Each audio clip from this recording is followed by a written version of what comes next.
So I'm working on a 2010 Dodge Grand Caravan, and the complaint is the steering wobbles quite a bit at higher speeds on the freeway. So after doing my inspection of the suspension and all of the lower control arm and bushings and motor mounts and everything I wanted to check, I discovered that both outer tie rod ends are completely worn out and do this.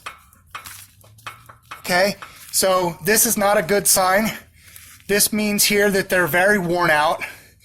Another bad thing to see is the boot here ripped open. That would be another really bad thing, but that would explain and it would stand to reason why the customer had some, real vibraty type steering wheel and kind of loosey-goosey steering at the vibration at the high speeds on the freeway. So I just wanted to show you here what a bad outer tie rod end looks like, and in this job I'm going to do the inner tie rod end, and then I'm going to do the outer tie rod end on both sides, and also the sway bar links. These I found. This one here doesn't show a cracked boot, but you can see it's been leaking out of there, and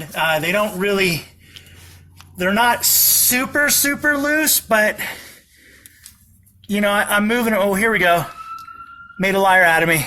So the other side has the upper one's cracked, the boot, and so yeah, this is definitely, these need to go, and they move too easily, and so all these things, outer tie rod end, front sway bar links, being worn out like this causes steering to be extra vibraty and wobbly and cause these issues with the high speeds.